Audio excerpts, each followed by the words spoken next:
A Nefarious Nightmare contains themes that may be explicit or triggering for some. Specific warnings and disclaimers will be mentioned in the show notes. A Nefarious Nightmare assumes all parties that are mentioned in these cases to be innocent unless proven guilty in a court of law. Listener discretion is strongly advised. You can help us grow the show by leaving us a 5-star written review on Apple Podcast or Spotify, or you can join our Patreon for lighthearted bonus content. With this, welcome to Season 6. To start Season 6, we are going to begin Part 1 of a multi-parter where we interview Mariah Lee Gardner. Mariah escaped, barely clinging to life, from a brutal attack on her and her children at the hands of her ex-husband. In a tragic recollection of events, including murder, Mariah is still left with a huge void that cannot be filled. The lasting impact of what happened to her is unimaginable.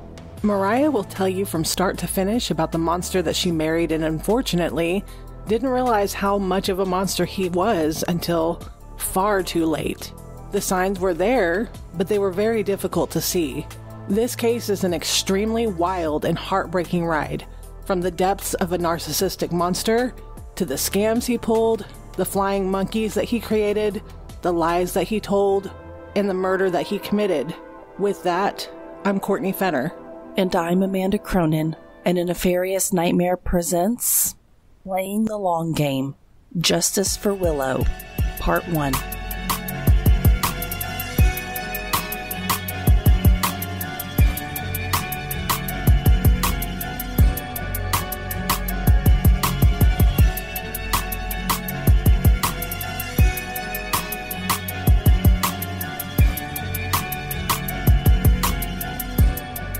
Well, hi everyone. It's good to be back. It's nice to have been able to take a breather, and hopefully you all have been able to do the same. But it's really good to be back after such a heavy season. That was the first season we dedicated to an entire series. And while Phase 1 portion is far from over, we have had some new cases to talk about. Alright, getting into it.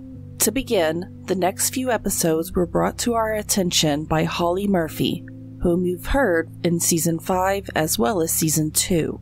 We want to extend our gratitude to Holly for bringing Mariah's story to our attention and for connecting us to her. Thank you, and we love you so much, Holly. We also would like to mention that I reached out to Mariah, whom you all will hear from in the next 3 episodes, and told her about the episode plans.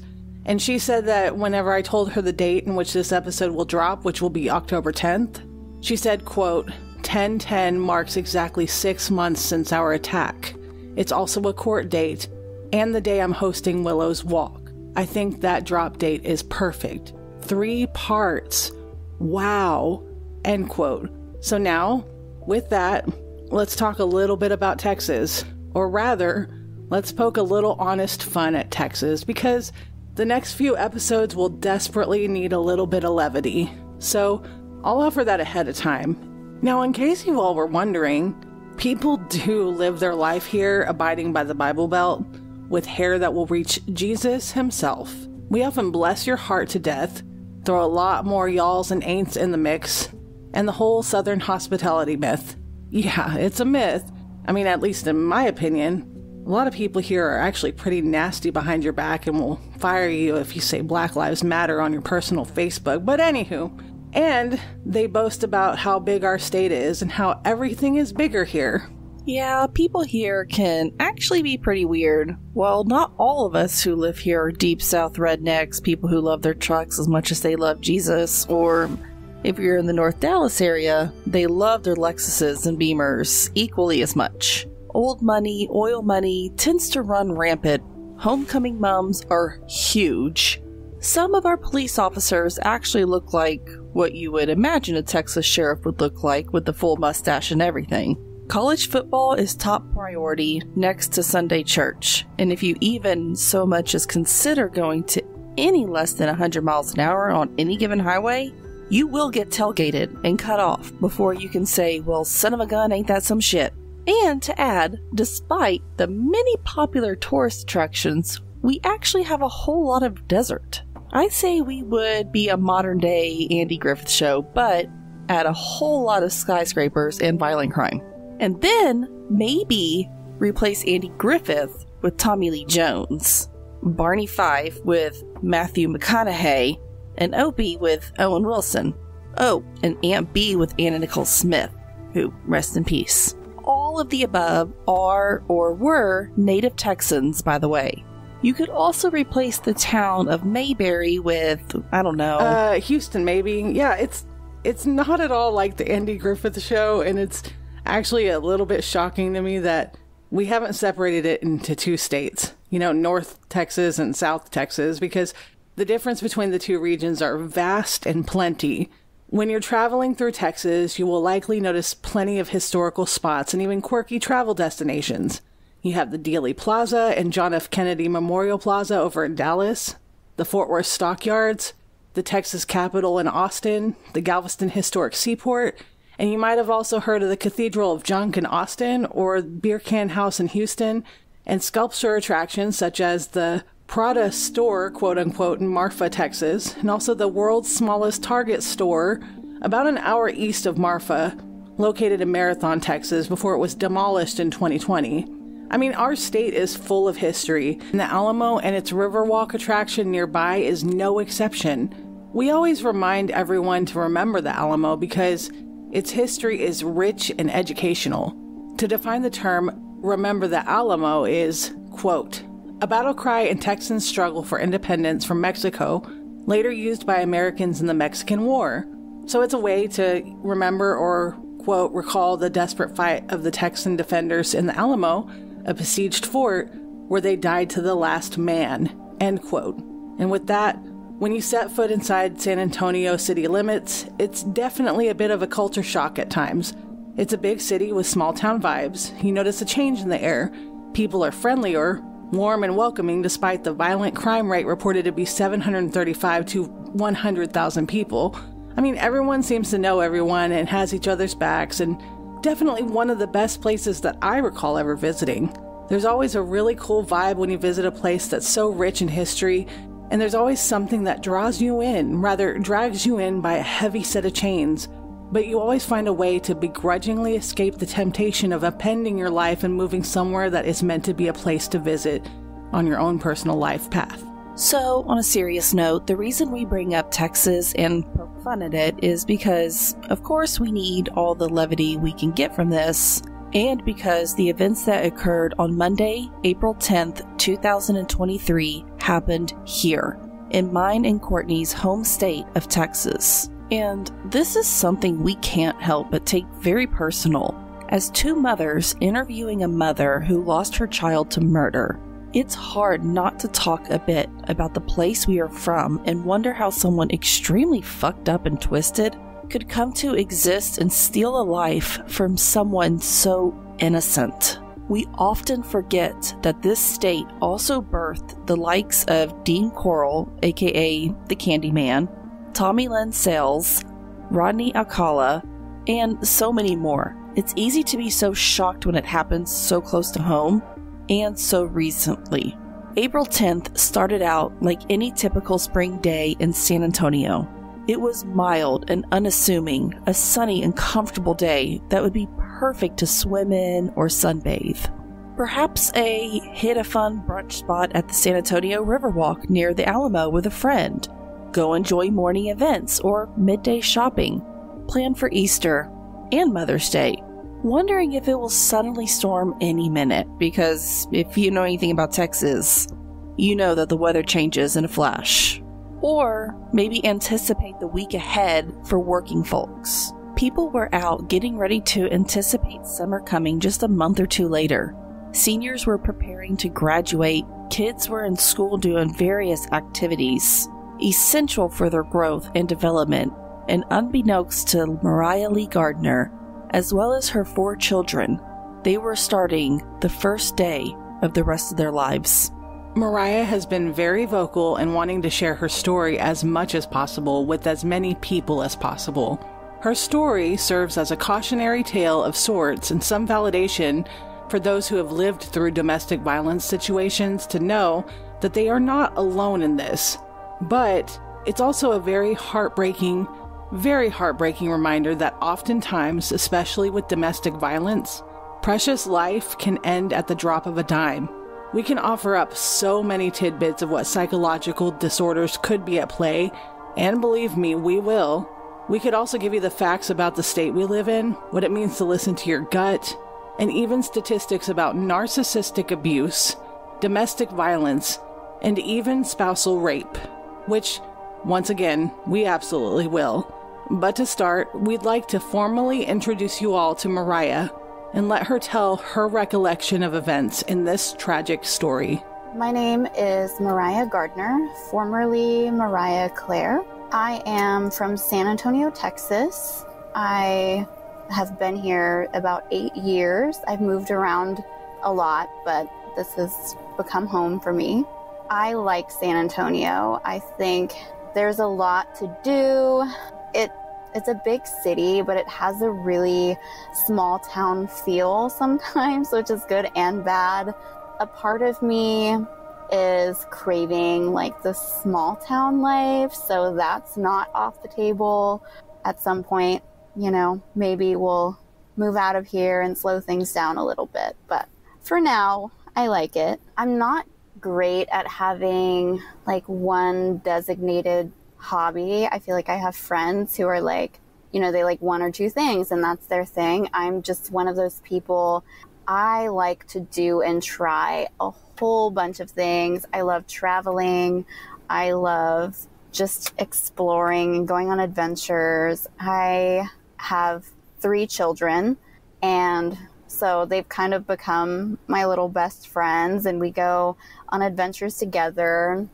We also have 2 dogs whom I'm very fond of. They're 2 little pugs, and they're super sweet. I adore them, probably too much. But so it's often, me and my kids, my pugs will just hop in the car on a whim and just drive somewhere. And we really like doing things like that. I'm pretty spontaneous, but I like to cook. I like to crochet. I actually taught myself how to crochet during COVID. So that's kind of something I do in my downtime, which I don't have a lot of. But other than that, that's pretty much it. I like to do things that are active, like being outdoors. We go swimming and go on hikes, things like that. So in 2017, I had just finalized my divorce from my first husband. So I was in this weird period of, new independence, and I got married really young. So I hadn't really been like an unmarried adult. So I was just kind of having fun and maybe rebelling a bit. And about, 2 weeks after my divorce finalized, it was a pretty lengthy divorce process. But about 2 weeks after it finalized, I was out and ended up seeing 2 guys together. It was like a really tall, kind of husky guy, and then this shorter, kind of nerdy guy. And initially it piqued my interest to see like how they knew each other. And so I started talking to them, and the small nerdy guy ended up asking me for my number. And so I gave it to him after, a few hours of talking. I wasn't super into him. I thought he was just, something seemed off about him. But I was like, oh, I'm single, whatever, I'll give him my number. And so the next day, I took his number because I could not remember what his name was. And so I was at work, and I told a girlfriend of mine, I was like, yeah, so somehow I ended up hanging out with these 2 guys for hours, and this guy gave me his phone number, and I can't even remember what his name was. So, and I was telling her like how he was just kind of weird, but he was super into me. And so she ended up calling him, like prank phone calling him to see what his name was. And I just kind of blew him off for a while. I texted him eventually, maybe like 2 weeks later, because I was going out again and I was going to see if he wanted to meet up because, why not? I'm single. I have no one else to occupy my time. And so anyway, he ended up meeting up with me. We had a good time. What I liked about him after that first night, when it was just he and I, and we were talking and hanging out, I found out he was a nurse practitioner.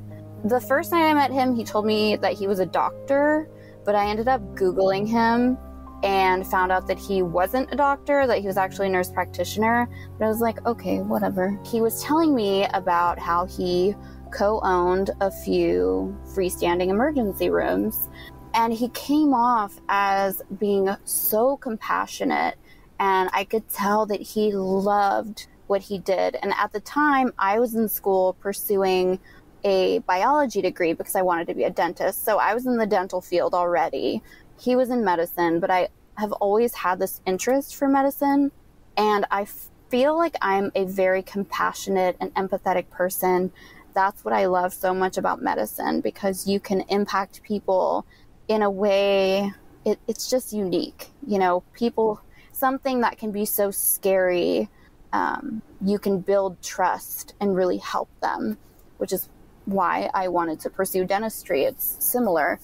So we connected on that aspect, and he was really smart, like probably the most intelligent man I had ever spoken to. And he had 2 older children. I can't remember exactly. I think his son was maybe 15 at the time, and his daughter was 20, something like that. And so, you know, my kids, I had 2 boys at the time, and they were really little, probably like 2 and 4 or 5. And so we were on opposite ends of like the life spectrum. He's kind of on his way out of parenting. I was still very much in the beginning of it, in the thick of it. But, you know, he became a really good outlet for me, because I went from being a full-time mom, having my children there every day, to going through a divorce, and now I have to share custody. And my heart was broken. I didn't know what to do with half of my time. So I, in a way, used him as like a space filler. And I immediately saw these really weird signs, like these red flags. And it was like he was super flaky. I caught him lying on multiple occasions. It's almost like he was living 2 different lives.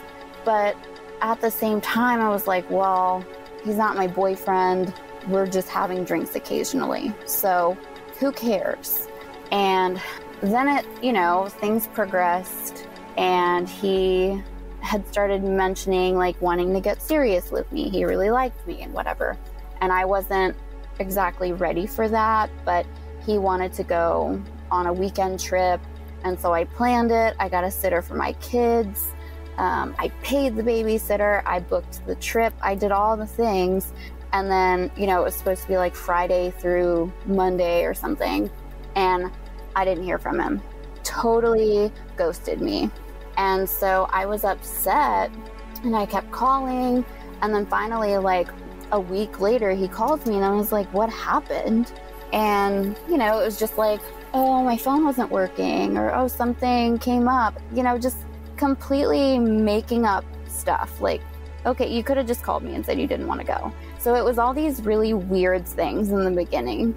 And I didn't let him meet my kids until about a year and a half into kind of seeing him.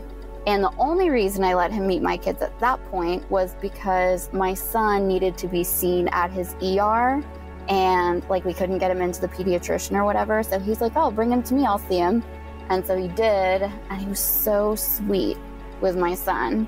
And so after that point, he was like, I really love being around you and your kids, and I love seeing you be a mom, and I want you to meet my family. And so I meet his son, I meet his mother, and I think they're going well at that point. So that was probably in the beginning of 2019. And at the end of 2019, his mother passes away. And so it was actually the night of her funeral. He gets a call on his phone. He gets super drunk, super wasted.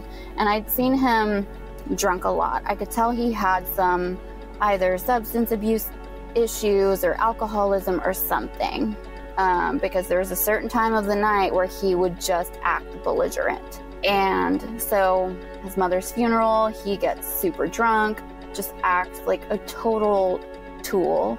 And at one point he falls face first out of his bed. Me and his son have to pick him back up into the bed, and then some lady calls his phone. I'm thinking, oh, it's a family member, they're checking on him, so I answer it. And the woman on the other end is asking me, like, who is this? And I was like, who is this? You're the one calling at 10:30 at night. Like, this is his girlfriend. He's in bed. We just had his mother's funeral, whatever. This woman, I ended up spending an hour on the phone with her because she's crying and I'm comforting her in the weirdest, it was the weirdest situation that I had probably ever been in my life at that point. I found out that he was engaged to this woman. When I met him, like, they had just gotten back from Hawaii. They were supposed to get married. This was like his long-term girlfriend. He had been like trying to move her into his house and all of this stuff. And I was completely taken aback. I was like, what is happening, you know? And so finally I wake him up and he's barely able to even stay awake. But I'm like, what the hell? Who is this? Like, how humiliating is this? So he comes up with this amazing lie, of course, and tells me that that's his ex and it's no big deal. And there was a reason he didn't tell her about the funeral. And I don't know. Somehow he ended up convincing me that what I thought was totally wrong and created a different story.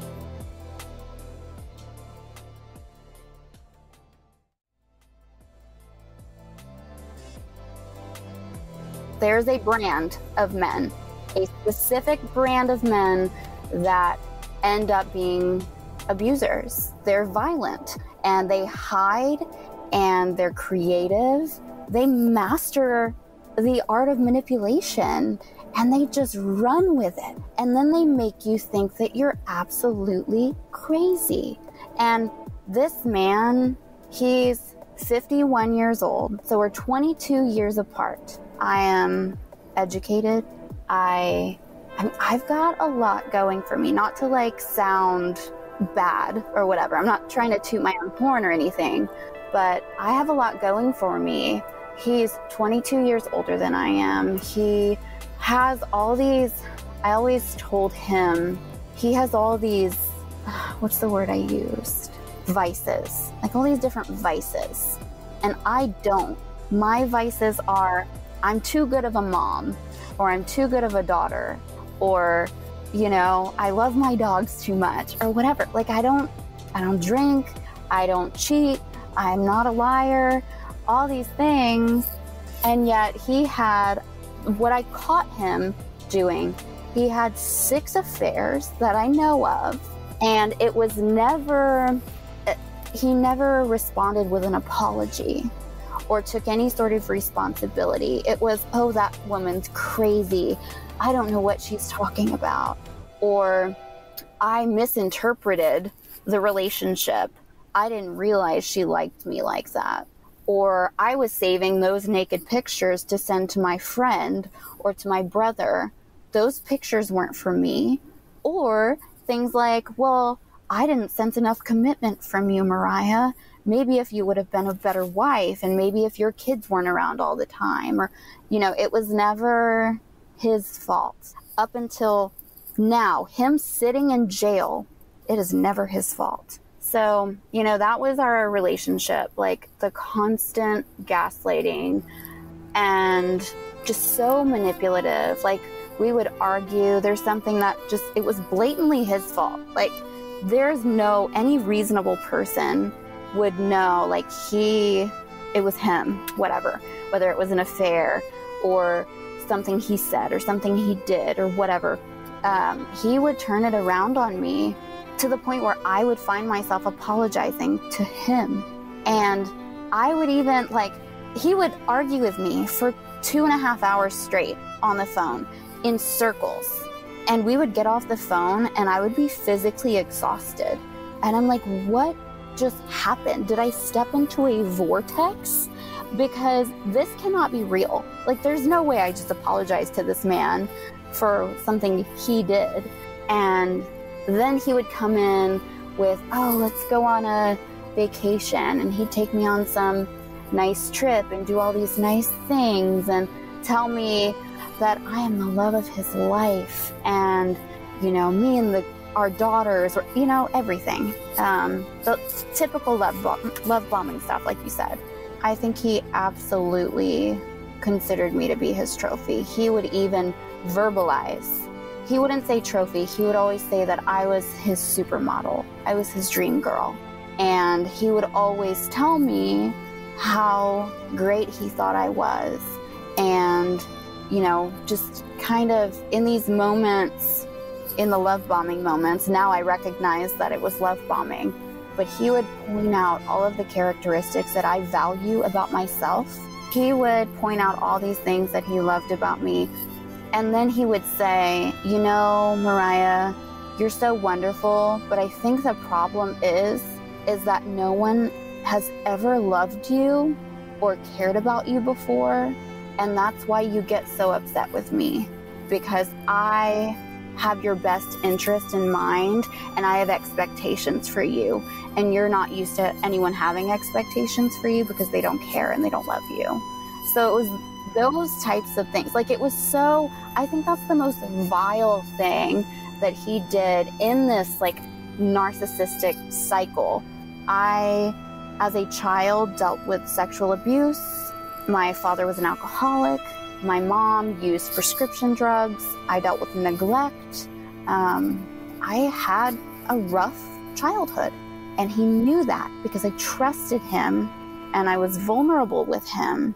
And so I let him in on that. So then later he would take that and turn it in a way that made him look like a hero. And I think that's so disgusting that any person could do that to someone else and then turn around when I'm calling him out. Then he would say things like, do you know how difficult it is to love you? I love you and I'm here, but it's not easy. You know, just things, just saying how unlovable I am, and almost pointing out that I'm lucky that someone even does love me. I was with this man for 5 years, and it started off just these little things, and ended up, you know, finally when I was like, I can't do this anymore. There was a moment when I looked in the mirror and I was like, and I know that's so cliche, right? But I literally looked in the mirror and I was like, I don't know who the hell I am. I used to pride myself in being this strong, independent woman that overcame childhood trauma. And I knew what I wanted. I knew who I was. And I knew what I had to offer. And I was going down this path, you know, sure, I was a single parent to my 2 boys, but I didn't care. I was going to show them what it looks like to overcome adversity. And then I meet this man, and he completely turns my world inside out in the most covert way. He was doing it just slowly but surely, just knocking down every little bit of foundation that I had built for myself and my own self-image. And finally, I was like, I can't do this anymore. Because then I also had 2 daughters with him. And as a woman who has a difficult relationship with her mother, I have to show my daughters what they deserve when they become adults. Who should they let into their lives? What does love look like? And I was not showing them what a good, healthy relationship looked like. So I said, enough is enough. I left. And, you know, what was, you know, just the manipulation, the financial abuse, just the constant harassment turned into stalking. And I mean, he would pass by my house 20 times a day. My kids would see him. My father would see him. right before his arrest, before he attacked us, he actually got drunk. We only lived 2 minutes away from each other because that was another part of the coercive control, was because I had no money, because I was a single mother and he kicked me out while I was pregnant with our second daughter. He wanted me to live in the same neighborhood, and he's like, the only way I'm going to sign your lease, which was the only way I would not be homeless, and the only way that I will help you is if you live in the same neighborhood. So I was 2 minutes away. So he ended up getting drunk, driving his truck. Somehow on the 2-minute drive to my house, he ended up hitting, he said it was a tree. So he wrecked his truck, drove his wrecked truck to my house, broke into my house at 3:30 in the morning, climbed in my bed with me and our newborn daughter and our toddler, scared the hell out of me because I'm like, my doors are locked, who's in my house? And I called the police. They didn't show up. This was the third time or fourth time, I can't even remember, that I had called. They didn't even come. They didn't care.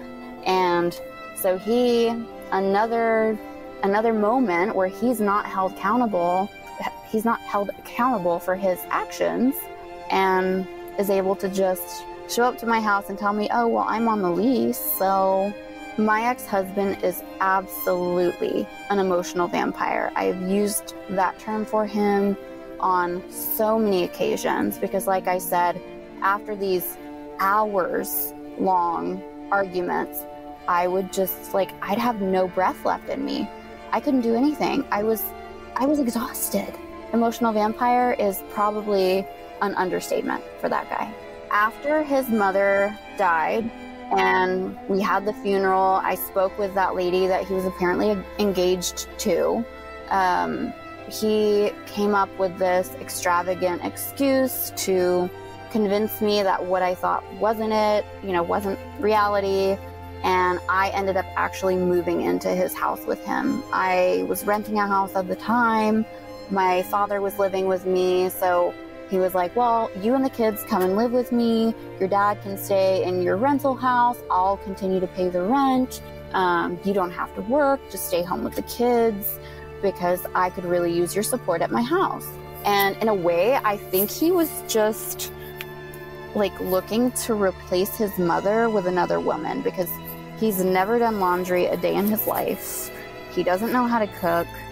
His mother would drive, when he was in college, she would drive 2 or 3 hours just to go clean his dorm and do his laundry every week. She bought all of his stuff for his house, his sheets, whatever he needed. He didn't even know when we were living together, he had restless leg syndrome. So he would tear holes in the sheets. And one day there was a big tear and he's like, I don't know where to buy sheets. This woman had just coddled him. He was totally helpless. So I think he just needed to find someone to take that place and then put up with him. He was absolutely a 51-year-old child. And he also needed someone to help him take care of his son because he was a full-time single dad. And that was another thing with I was his fourth wife, not shocking, but he didn't even tell me. Whenever we got to the courthouse and they asked you, how many times have you been married? That's when I found out I was his fourth wife because he didn't tell me the truth. Anyway, so his wife before me, his son's mother, he told me that she had a 2-year-long affair with his best friend. And so he had trust issues and he was this wounded animal almost. He absolutely was trying to garner pity from me. And so he was like, I would never cheat on you. I would never lie because I know what it feels like. And just such a liar. Would lie through his teeth. He would lie about inconsequential stuff. I would ask him hey, where are you at? And he's like, oh, nowhere. I'm at home. And I would look because we would share each other's locations. He'd be at the bank or whatever. And I'm like, why didn't you just tell me you were at the bank? It doesn't matter. Totally inconsequential. But he would still lie about it because he just couldn't be honest. So I moved in with him when it really escalated, when he had a hard time hiding who he was after I got pregnant with our first daughter. It was strange to me because a man who had 2 older children, I mean, he was desperate for another child. And I was like, well, you know, that's fine. I guess we can have another child. But like, I was working out a lot. My ovulation cycle was weird. And so I had a really hard time getting pregnant. And he wanted me to go on fertility treatments so I could get pregnant. And so I did. We ended up finding out I was pregnant. And then at that point, like, it got so bad. I got pregnant in December of 2019. By January, he kicked me out. Like, I was newly pregnant, like barely pregnant at all. And I got a dog. That's the reason I got kicked out, because I wanted a dog. He came with me to get this dog. It was a lab. I was like, how cute would it be to have this puppy and this baby? So he just like got overwhelmed, and he's like, I can't deal with this dog and your kids. You're gonna have to leave. Like, I need you to move out. So I was like, okay. I've never seen a relationship like that. Usually people like sort through things and figure out like, okay, maybe a dog's not for us or something. But no, it was like he woke me up from a nap and told me to pack my bags. And so I did.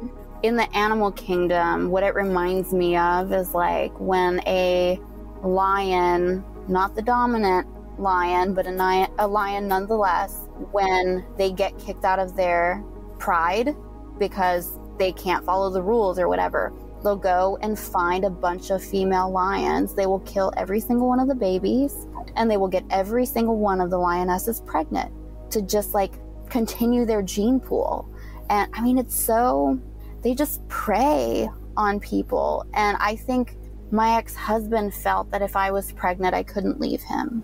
And even after we had our first daughter, he made me move back in right before I gave birth to her, because he didn't want her coming home to a home that I lived with my dad in, because my dad was in my rental house still.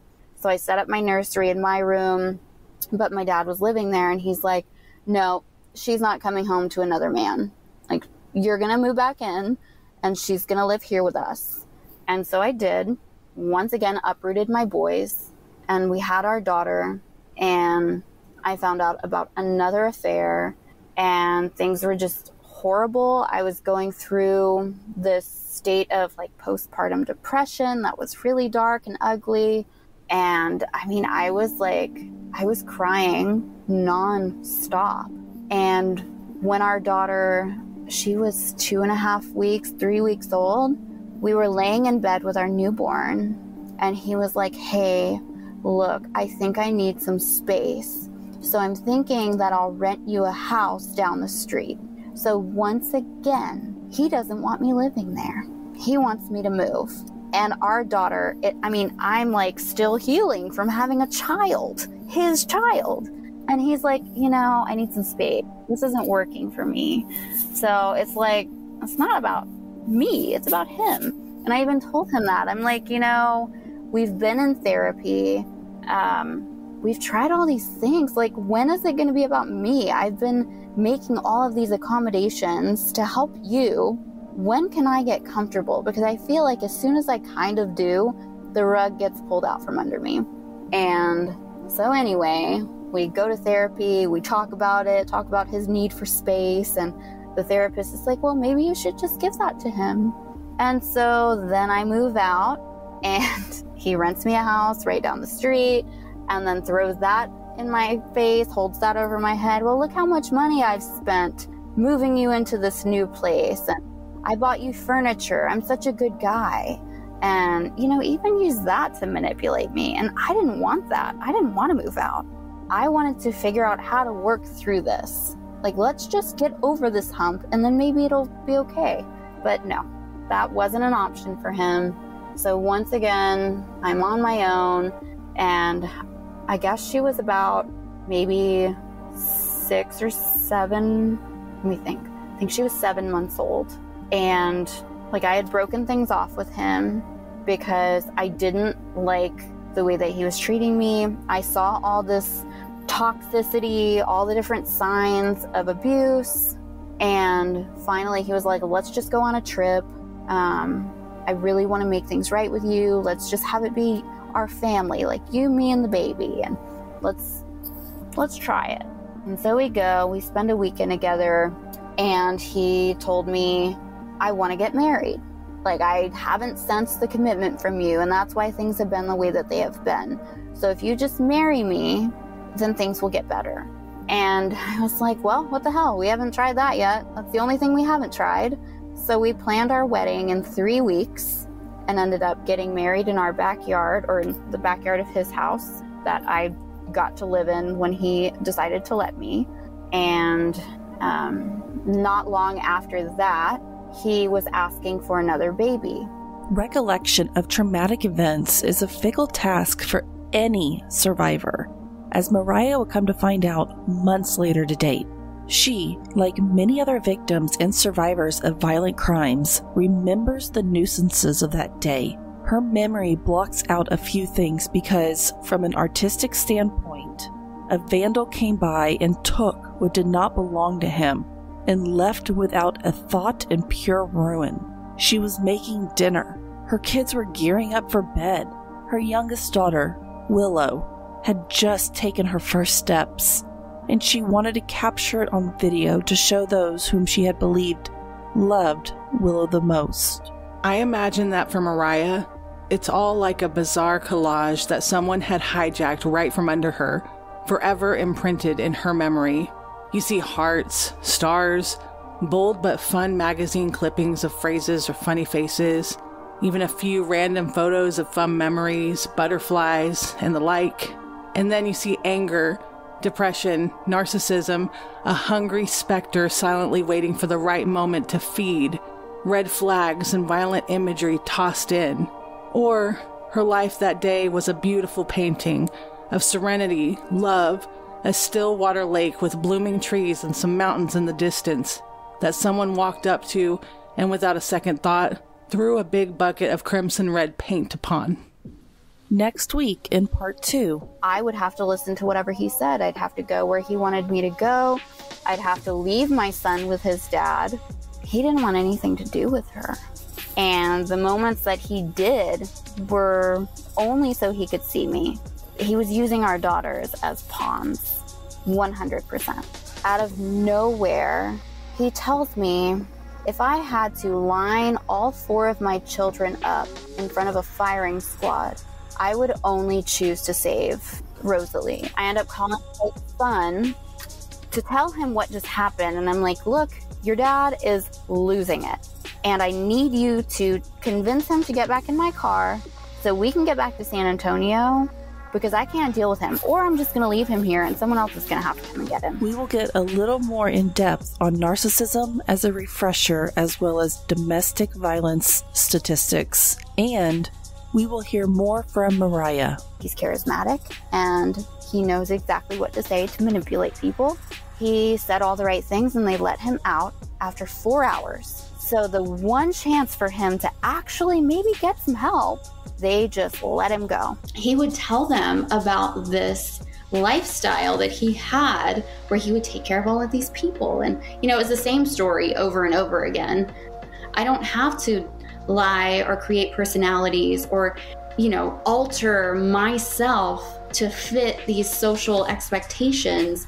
And so I felt really bad for him because I was like, how exhausting would it be to have to create an entire person to hide behind because you're so miserable? For now, please always remember, domestic violence victims and survivors, like all victims and survivors, are bees. Bees are strong, resilient, yet vulnerable. We must protect the bees at all costs. For without bees, we as a human race cannot survive or thrive in life. So be vigilant, for when you mess with the bees, You get the hive.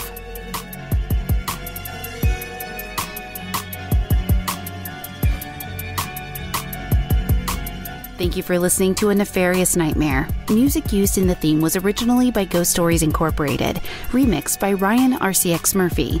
Additional background music is provided by Epidemic Sound. A Nefarious Nightmare is scripted, researched, and produced by Courtney Fenner and Amanda Cronin.